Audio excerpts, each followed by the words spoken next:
For 40 years, I stitched wounds, held trembling hands, and pulled patients back from the edge of death in the chaos of the ER. But nothing, not a single night shift or code blue, could have prepared me for the moment my own daughter plunged a knife into my heart and twisted it with a smile. My name is Margaret Hayes. And this is the story of how the child I raised alone, the girl I gave everything to, tried to steal my future and leave me with nothing. If you're new here, welcome to Breed, where we share raw, powerful stories of betrayal and triumph every single day. Don't miss a single tale, hit that subscribe button and ring the bell so you're always in the loop. Now, let's dive into my story. I was 65, newly retired, and finally ready to savor the quiet life I'd earned. My home in Willow Creek, Connecticut, was small but warm, filled with memories of a life well lived. The walls held photos of my late husband, Tom, and our daughter, Claire, smiling at her first birthday, graduating high school, and beaming at her wedding. Every corner of that house told a story of sacrifice. After Tom died in a car accident when Claire was just 5, I became both mother and father. I worked double shifts at the hospital, my hands raw from scrubbing, my back aching from standing, just to keep food on the table and dreams in Claire's heart. I paid for her piano lessons, her college tuition, and even her MBA, dipping into my savings until they were nearly dry. But I never complained. Seeing Claire succeed, now a marketing executive in Hartford, married to Nathan, a slick financial advisor, made every sleepless night worth it. Retirement was supposed to be my reward. I traded the hospital's sterile halls for mornings tending my garden, afternoons volunteering at the local clinic, and evenings knitting blankets for the shelter downtown. Life was simple, but it was mine. Claire, though, had been acting strange lately. Her calls were shorter, her tone sharper. "Mom, you don't need all this space," she'd say, gesturing at my house during her rare visits. "Why not sell it and move to a condo? It's safer for someone your age." Her words stung, but I brushed them off. She was busy, I told myself. She's got a demanding job, a new life with Nathan. Of course she's distracted. Nathan was another story. He had a smile too wide, eyes that lingered too long on my furniture, my jewelry, my life. "Margaret, you're sitting on a goldmine here," he'd say, tapping the oak table Tom and I bought for our first anniversary. "Real estate's booming. You could cash out and live like a queen." I'd laugh, change the subject, but his words left a chill. Why were they so obsessed with my house? It wasn't much, just a 3-bedroom Cape Cod. A bit dated, but paid off years ago. It was my sanctuary, the last piece of Tom I could hold on to. The family reunion was coming up, a big event at the Willow Creek Community Center. My sister Ellen, cousins, and aunts were all buzzing about it, planning potlucks and photo slideshows. Claire promised to be there, even saying she'd bring a surprise. "Something big, Mom," she teased over the phone, her voice bright for the first time in months. I let myself hope. Maybe she was pregnant, ready to make me a grandmother. Maybe this reunion would bring us closer, like when she was little and we'd bake cookies together, flour dusting our noses. That hope kept me going as I sorted through old photo albums, smiling at Claire's gap-toothed grin, her prom dress, her diploma. I was so lost in memories that I almost missed the mail piling up on the counter. Among the bills and catalogs was a letter from my bank, marked urgent. My stomach twisted as I tore it open. The words blurred at first, but then they hit like a slap. "Unauthorized withdrawal of $200,000 from your trust account on June 1st, 2025. Please contact us immediately." My hands shook. The trust account was Tom's legacy, a nest egg he'd left for me, locked until I turned 65. I'd only accessed it once to cover Claire's grad school fees, but I hadn't touched it since. $200. 000 was nearly half of what was left. A mistake, it had to be. I called the bank, my voice steady despite the panic clawing my chest. The teller, a kind woman named Susan, sounded confused. "Mrs. Hayes, the withdrawal was authorized with your signature. It went to a real estate firm in Hartford for a property purchase." "Property purchase?" I echoed, my mind racing. "I didn't sign anything. I haven't bought a property." Susan paused, her voice lowering. "I'll need you to come in, Margaret. Bring your ID. This doesn't look right." I hung up, my heart pounding like it did during a code blue. My eyes drifted to a photo on the mantle, Claire and Nathan at their wedding, her smile radiant, his arm possessive. A memory flickered. Nathan asking me to sign some estate planning papers last month, saying it was for tax purposes. I'd skimmed them, trusting him, my son-in-law, the man who called me mom. Had I signed something I shouldn't have? I grabbed my phone, scrolling through Claire's social media. Her latest post stopped me cold.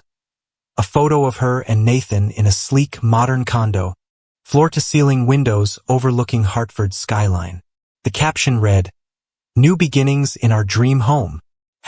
#blessed. My breath caught. The date on the post, June 2nd, 2025, one day after the withdrawal. The condo's marble counters, the designer furniture, it screamed money. Money I hadn't given them. Claire, I whispered, my voice breaking. What have you done? I wanted to call her, to scream, to demand answers, but something stopped me. The nurse in me, the one who'd learned to stay calm when lives were on the line, took over. I needed proof, not accusations. I needed to know how far this went. As I sat there, the bank letter crumpled in my hand. Another memory surfaced. Claire's voice last week, casual but pointed. Mom, you really should downsize. That house is too much for you alone. Nathan's got a buyer lined up. A buyer? For my home, the one I'd built with Tom, the one I'd raised her in? The room felt smaller. The walls closing in. I looked at the reunion invitation on the table, Claire's promise of a big surprise echoing in my mind. Was this her surprise? Stealing my future to build hers? I didn't know yet, but I knew one thing. I wasn't the frail old woman they thought I was. I'd survived loss, exhaustion, and heartbreak. I'd survive this too. But first, I needed answers, and I needed them before that reunion turned my life upside down. The air in my Willow Creek home felt heavy, like the moment before a storm breaks in the ER. When you know a patient's about to crash. That bank letter, crumpled in my fist, was my warning sign. A $200,000 withdrawal I didn't authorize, tied to a Hartford condo my daughter, Claire, was flaunting online. My Claire, the girl I'd raised through sleepless nights and scraped together dreams, had done something unthinkable. But I wasn't ready to believe it, not yet. I was a nurse. I dealt in facts, not fears. I needed proof, and I needed it fast. Before that family reunion where Claire promised her big surprise. My gut told me that surprise wasn't a grandchild or a hug. It was something far darker. The next morning, I drove to the bank, my hands gripping the wheel so tight my knuckles whitened. Willow Creek's quiet streets blurred past, but my mind was loud, replaying Claire's voice. Mom, you don't need that house. Nathan's oily smile, you're sitting on a goldmine. And that social media post, Claire and Nathan grinning in a condo that screamed money, my money. The bank's parking lot was nearly empty, but I sat in my car for a moment, breathing like I used to before a 12-hour shift. You faced worse, Margaret, I whispered. You survived losing Tom. You can face this. Inside, Susan, the teller who'd taken my call, met me with a worried frown. Mrs. Hayes, I'm glad you came, she said, leading me to a private office. Her voice was low, like she was sharing a secret. The withdrawal was processed with your signature on a trust account release form. It went to Hartford Premier Realty for a property titled to Claire and Nathan Brooks. She slid a photocopy across the desk, and there it was, my name, Margaret Hayes, scrawled in a hand that wasn't mine. The loops were too sharp, the slant too aggressive. I'd signed thousands of charts in my career, I knew my own handwriting. This was a forgery, clumsy but bold. My chest tightened like someone had clamped a vice around my heart. This isn't my signature, Susan, I said, my voice steady despite the tremor in my hands. I never authorized this. I didn't even know about the condo until yesterday. Susan's eyes softened with pity. I'm so sorry, Margaret. We'll need to file a fraud report. But it's your daughter's name on the account transfer. Are you sure you want to proceed? Was I sure? The question hit like a slap. Claire was my only child. The girl I'd rocked through fevers, cheered at recitals, and sent to grad school with every penny I could spare. But the evidence was staring me in the face. Her condo, her lies, her forged signature. I'm sure, I said, my voice cold now. I want to know everything. Susan pulled up more records. Each one a fresh wound. The $200,000 had been wired directly to the realty firm on June 1, 2025, the day before Claire's smug dream home post. There was more, a second document dated a week later. Requesting a title search on my house. My house. The one Nathan kept pushing me to sell. The one Claire called too much for me. My vision blurred, not from tears but from rage. They weren't just stealing my past, they were planning to take my future, too. I left the bank with copies of the documents, my mind a storm of questions. How long had they planned this? Was it Nathan's idea or Claire's? And why? They weren't struggling, Claire's job paid 6 figures, Nathan's even more. But greed doesn't need a reason, does it? I drove home, parked, and pulled out my phone, unable to stop myself. I opened Claire's social media again. Her latest post was a video tour of the condo, marble counters, a wine fridge, a balcony with city lights twinkling. Living the dream, she cooed, Nathan's arm around her. The comments gushed, goals? So proud of you. I wanted to scream at the screen. To tell the world that dream was built on my stolen trust. Instead, I called Claire. I needed to hear her voice, to give her a chance to explain, even though my heart already knew the truth. The phone rang 3 times before she picked up, her tone clipped. Mom, I'm in a meeting. What's up? Claire, I said, keeping my voice calm, I got a letter from the bank. A $200. 000 withdrawal from the trust account. For a condo in Hartford. Care to explain? Silence. Then a laugh, sharp and forced. Oh, Mom, it's just a mix-up. Nathan handled some paperwork for you. Remember? We used it for an investment. You'll get it back, I promise. An investment? My voice rose despite myself. Claire, I saw your post. That condo's in your name, not mine. And the signature on the form isn't mine. Another pause, longer this time. When she spoke, her voice was smooth, practiced, like she'd rehearsed this. Mom, you're overreacting. You signed those papers last month, at dinner. You were tired, maybe you forgot. Besides, you don't need all that money sitting in a trust. We're building a future, for all of us. You'll thank us later. Thank them? The words burned like acid. Claire, I didn't sign anything. And I didn't agree to fund your condo. This is theft. She sighed, exasperated. Like I was a child throwing a tantrum. Mom, don't be dramatic. Talk to Nathan if you're so worried. I have to go. She hung up, leaving me staring at a blank screen. My ears ringing with her dismissal. I called Nathan next, my hands shaking so badly I nearly dropped the phone. He answered with that slick charm. Margaret, what's this about? Claire said you're upset. Upset? I snapped. You forged my signature, Nathan. You stole $200,000 from my trust to buy that condo. And now you're eyeing my house? Explain yourself. He chuckled. Low and condescending. Margaret, calm down. You're retired, you don't need the kind of cash lying around. We're just managing it for you. And the house, come on, it's too big for one person. We've got a buyer ready to pay top dollar. You'll be set for life. Set for life. I spat. You mean set for a nursing home while you live in luxury? I trusted you, Nathan. I trusted both of you. His tone hardened. Look, Margaret, don't make this ugly. Claire's your daughter. She deserves this. You want to tear the family apart over a little money? Think about that reunion. You don't want to embarrass yourself in front of everyone. Do you? The threat hung in the air, cold and deliberate. I hung up without another word, my blood pounding in my temples. They thought they could bully me, gaslight me, make me doubt my own mind. But they didn't know the woman they were dealing with. I'd faced down abusive doctors, grieving families, and my own grief after Tom's death. I wasn't about to let my daughter and her snake of a husband steal my life. That night, I couldn't sleep. I sat at my kitchen table. The bank documents spread out like a crime scene. My eyes kept drifting to the title search request for my house. It wasn't just about the condo, they wanted everything. A memory hit me unbidden. Claire, 6 years old, crying when I worked late shifts. I'll take care of you one day, Mommy, she'd promised, her tiny arms around my neck. Where was that girl now? Had she ever existed? Or was this Claire cold, greedy, heartless, the real one all along? I was about to pour myself another coffee when I heard a car pull into my driveway. It was late, nearly midnight. Through the window, I saw Nathan's BMW, its headlights cutting through the dark. Claire stepped out, her face pale in the moonlight, Nathan right behind her. They weren't here to apologize, they were here to push harder. I grabbed my phone, my thumb hovering over the record button just in case. But then I heard them whispering outside my door. Their voices low but clear. Once she signs the house over, we're set, Nathan said. The buyer's offering $400,000. We'll pay off the condo and have plenty left. Claire's voice was sharp. She's suspicious, Nathan. If she goes to a lawyer, we're screwed.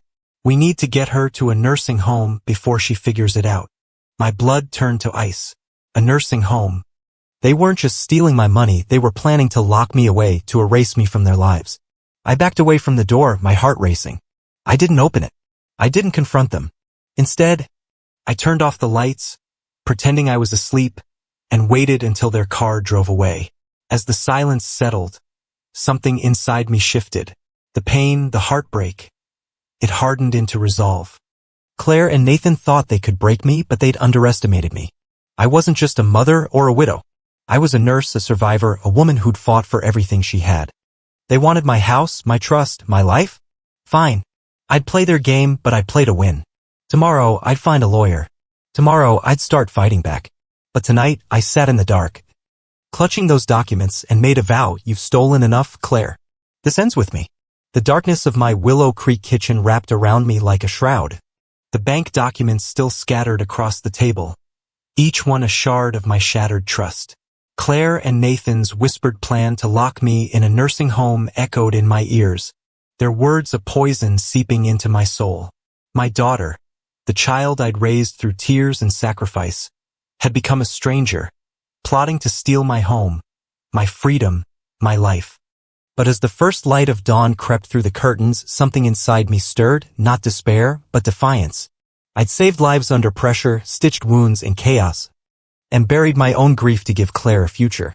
If they thought they could break Margaret Hayes, they were about to learn how wrong they were. I poured a cup of coffee, my hands steadier now, and sat down with a notepad. The nurse in me took over, methodical, focused. Claire and Nathan expected me to crumble, to confront them with tears or rage. But I wasn't going to give them that satisfaction. They'd underestimated me, and that was their mistake. I'd play their game, but on my terms. The family reunion was in 3 days, and Claire's big surprise loomed like a storm cloud. Whatever it was, I'd be ready. Not with accusations, but with a plan to take back what was mine and make them pay. My first call was to Ellen, my sister, but not to confide. I needed a lawyer, someone sharp, discreet, and unafraid to go up against Claire's polished lies. Ellen's friend, Laura Bennett, was a retired attorney who'd handled fraud cases for decades. She's tough as nails, Margaret, Ellen said over the phone, her voice warm but curious. What's going on? You sound off. I deflected, keeping my tone light.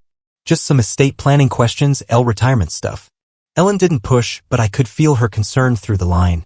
I hung up, promising to see her at the reunion, and dialed Laura. Laura's office was a converted barn on the edge of Willow Creek, cluttered with law books and photos of her grandchildren. She greeted me with a firm handshake and a no-nonsense stare. Ellen says you're in trouble, Margaret. Tell me everything. I laid it all out, the forged signature, the $200,000 condo, the title search on my house, and Claire and Nathan's nursing home scheme. My voice cracked when I mentioned Claire's betrayal, but Laura didn't flinch. She scanned the bank documents, her pen tapping the desk. This is fraud, plain and simple, she said. The forgery's sloppy, your signature doesn't even match your driver's license. We can file a civil suit to freeze their assets and a criminal complaint for the theft. But it's your daughter, Margaret. You sure you want to go nuclear? I thought of Claire's cold laugh on the phone, Nathan's threat about the reunion. They're not giving me a choice, Laura, I said. But I don't just want my money back. I want to make sure they can't hurt me or anyone else again. Laura nodded, a glint of respect in her eyes. Then we'll hit them where it hurts. First, we protect your remaining assets. The trust has about $300,000 left, and your house is worth $400,000. If Claire's planning to sell it, she'll need your signature or a power of attorney. Has she asked you to sign anything else? I froze, remembering Nathan's estate planning papers. Last month, I said, my stomach churning. He gave me a stack of forms, said it was for taxes. I signed a few, but I kept copies. I pulled them from my purse, my hands trembling. Laura's face darkened as she read. This isn't a tax form, Margaret. It's a draft power of attorney, giving Claire control over your finances if you're deemed incapacitated. They're building a case to claim you're unfit. The room spun. Incapacitated. They weren't just stealing, they were trying to erase me, to lock me away like a forgotten patient in a back ward. What do I do?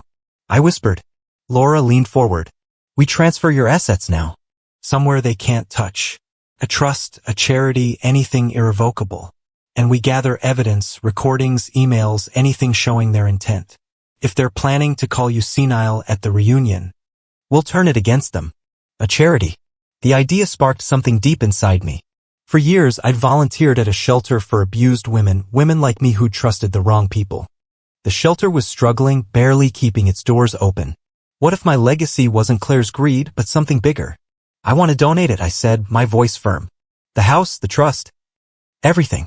To the Willow Creek Women's Shelter. Can we do that? Laura smiled, a rare crack in her tough exterior. We can and we will. I'll draw up the papers today. But Margaret, once you do this, there's no going back. Claire won't inherit a dime. Good, I said, surprising myself with the steel in my voice. She's already taken enough. By noon, Laura had drafted a deed transfer and a trust amendment, moving my house and remaining $300,000 to the shelter. I signed with a steady hand, each stroke a declaration of freedom. The shelter's director, Maria, a former nurse who'd escaped an abusive marriage, cried when I called her. Margaret, this will save lives, she said. We'll name the new wing after you and Tom. I choked back tears, picturing Tom's proud smile. This was his legacy, too, not Claire's condo, but a haven for women who needed it most. But I wasn't done. Claire and Nathan thought they could paint me as senile, and I'd let them think they were winning. The next day, I went to a family barbecue at my cousin Ruth's, knowing Claire would be there. I played the part, fumbling with my purse, forgetting small details, letting my voice waver. Claire noticed, her eyes gleaming with opportunity. Mom, you seem tired, she said, loud enough for others to hear. Maybe you should rest more. Nathan and I can help with everything. Ruth frowned, but others nodded, murmuring about poor Margaret. I bit my tongue, my phone secretly recording in my pocket. Later, Claire cornered me in Ruth's kitchen, her voice syrupy. Mom, we're worried about you. You're not yourself. We found a great place, a care facility. Just sign a few papers and we'll handle the rest. She slid a document across the counter labeled Power of Attorney. My heart pounded, but I smiled weakly. I'll think about it, sweetheart, I said, pocketing the paper. Nathan, watching from the doorway, smirked, thinking they'd won. That night, I uploaded the recording to a secure drive Laura set up. Claire's voice, clear as day, pushing me toward a nursing home, was gold. I added Nathan's tax form trick and screenshots of Claire's condo posts. The evidence was mounting, but I needed more. I called my cousin Danny, a retired cop who'd always had my back. Danny, I said, keeping my voice low, I need a favor. Claire's spreading lies about me at the reunion. Can you be there? Just in case. Danny didn't hesitate. I'm there, Marge. And if they're pulling something, I'll have your back. His loyalty was a lifeline, a reminder I wasn't alone. The reunion was tomorrow and Claire's big surprise was coming. I suspected she'd announce my retirement to a care facility using the power of attorney to seize my house. But I was ready. I packed a suitcase not for a nursing home, but for the new apartment I'd rented near the shelter. I tucked Laura's documents, my recordings, and a USB drive with the evidence into a locked box. Then I sat in my living room, surrounded by photos of Claire's childhood, and let myself feel the pain one last time. I loved you, Claire, I whispered, touching a picture of her at 6, flour on her cheeks from baking. But you chose this. As I turned off the light, my resolve hardened. I'd spent 40 years saving others. Patience, Claire, even myself after Tom's death. Now I'd save my future. The reunion would be Claire and Nathan's stage, but it would be my victory. They thought they could bury me in a nursing home, but I was about to bury their lies. Tomorrow, I'd walk into the community center not as a victim, but as a warrior. And when the truth came out, Claire would learn what it meant to cross the woman who'd given her everything.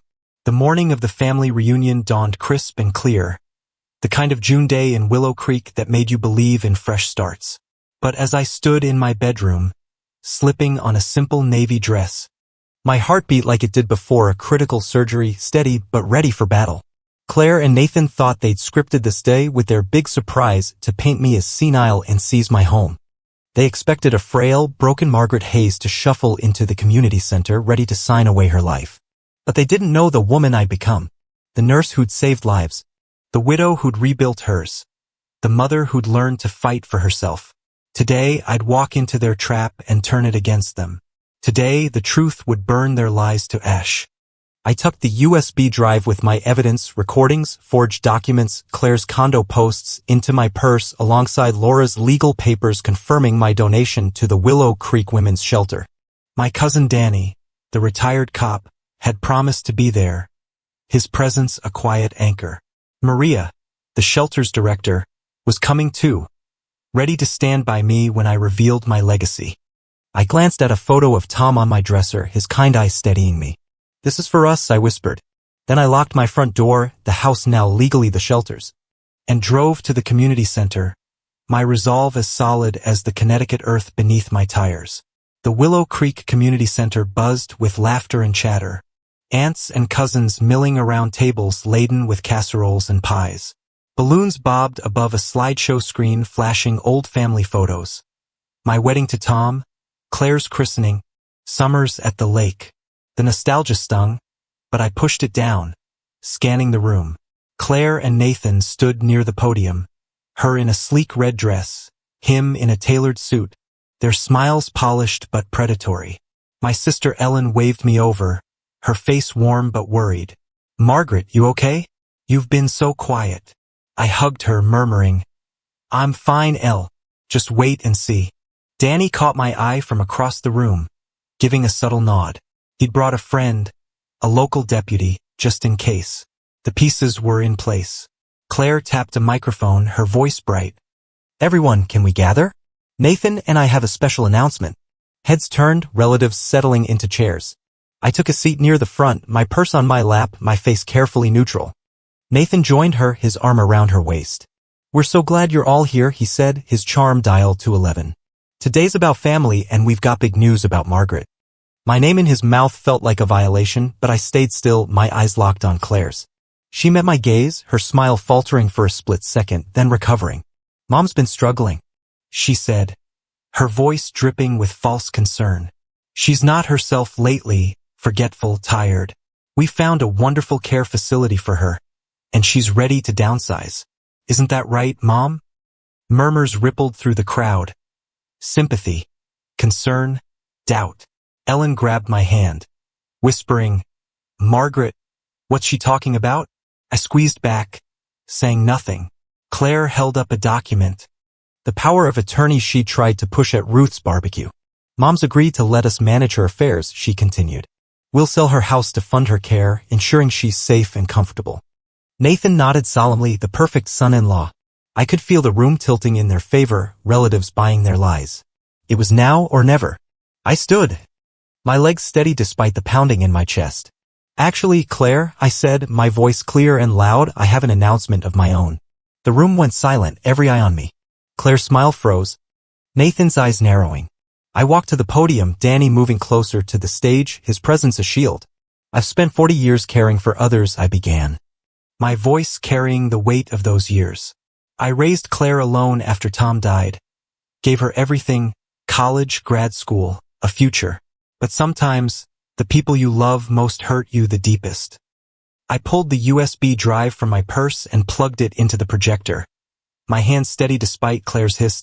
"Mom, what are you doing?" The screen behind me lit up with her social media post. The Hartford condo, her caption, "Living the dream." Gasps rose from the crowd. "This condo," I said, "was bought with $200,000 stolen from my trust account. Stolen by Claire and Nathan, with a forged signature." I clicked to the bank document, my name scrawled in Claire's sharp hand. "This isn't my signature. I never authorized this." Claire lunged for the projector, but Danny stepped in, his voice calm but firm. "Let her finish, Claire." Nathan's face paled, his charm cracking. I played the recording from Ruth's barbecue, Claire's voice filling the room. "Sign the papers, Mom, or we'll put you in a home." Relatives gasped, Ellen's hand flying to her mouth.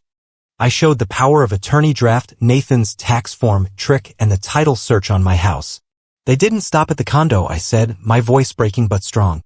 "They planned to sell my home and lock me in a nursing home, all to fund their greed." Claire's voice rose, shrill.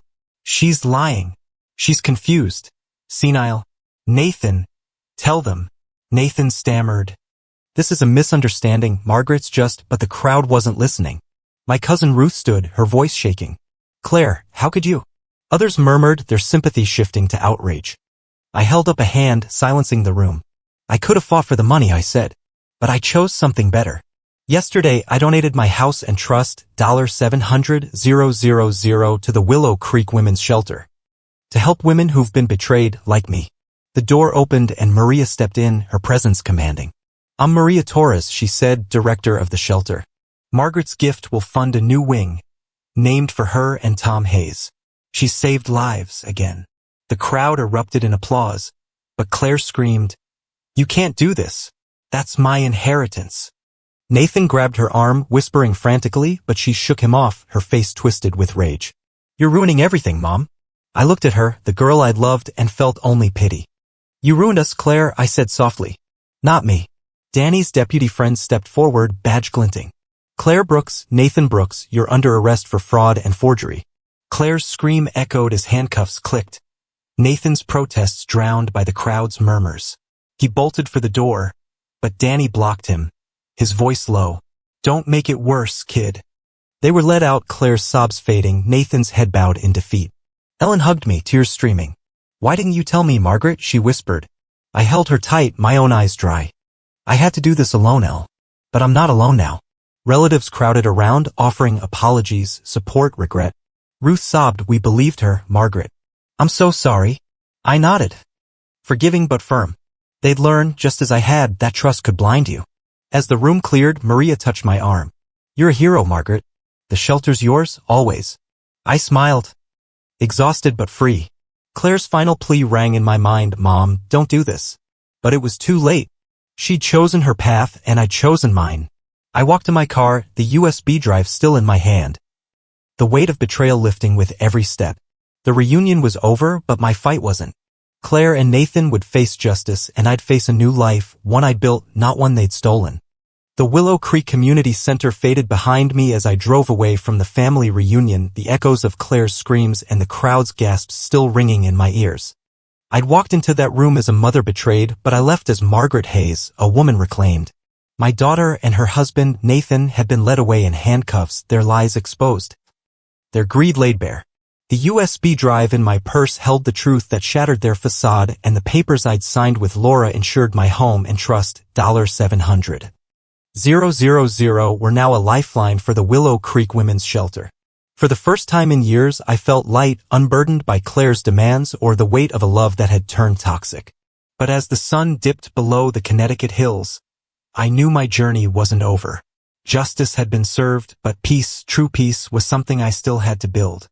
2 weeks later, I moved into a cozy one-bedroom apartment above a bookstore in downtown Willow Creek.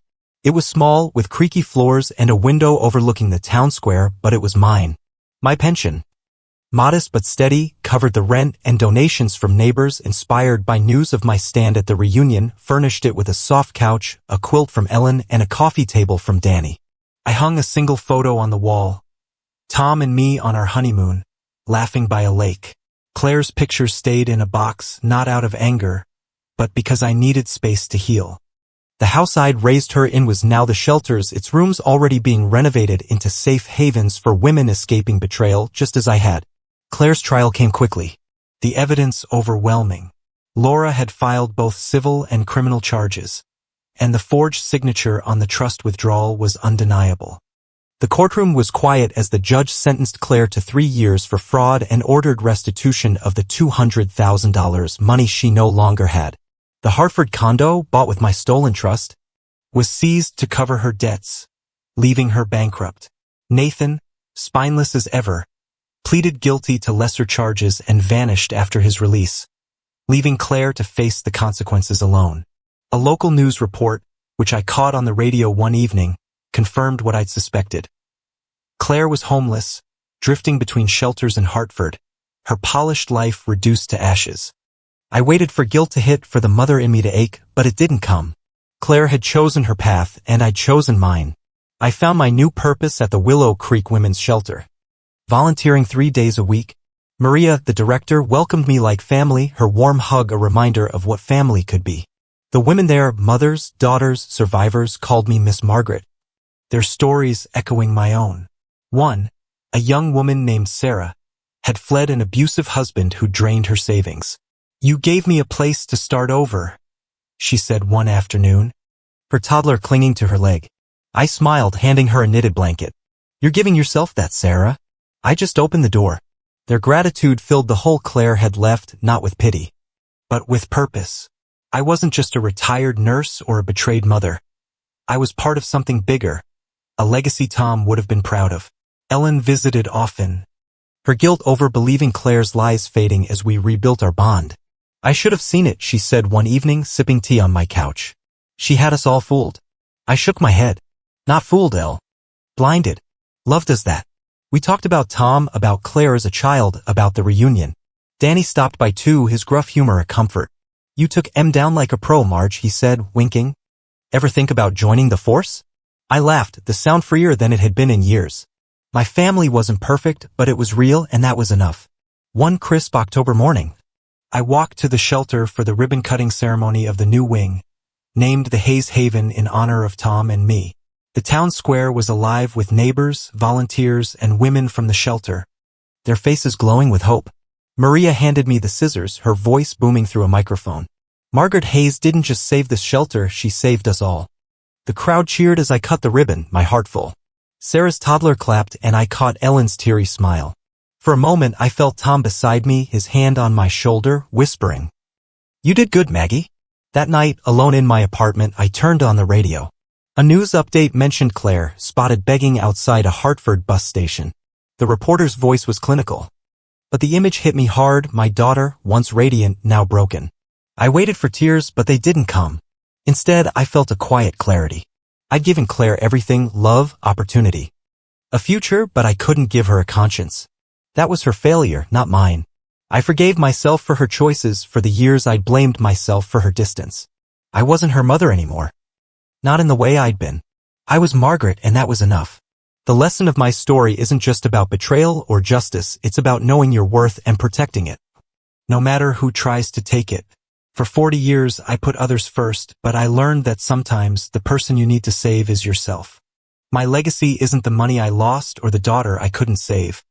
It's the women at the shelter, the lives I've touched, the strength I found when I thought I had none.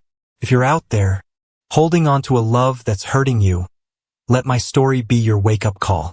You deserve to stand tall, to build a life that's yours, unapologetically. If the story moved you, don't miss more tales of triumph and truth right here on Breed. We share powerful stories every day, and we'd love to have you with us.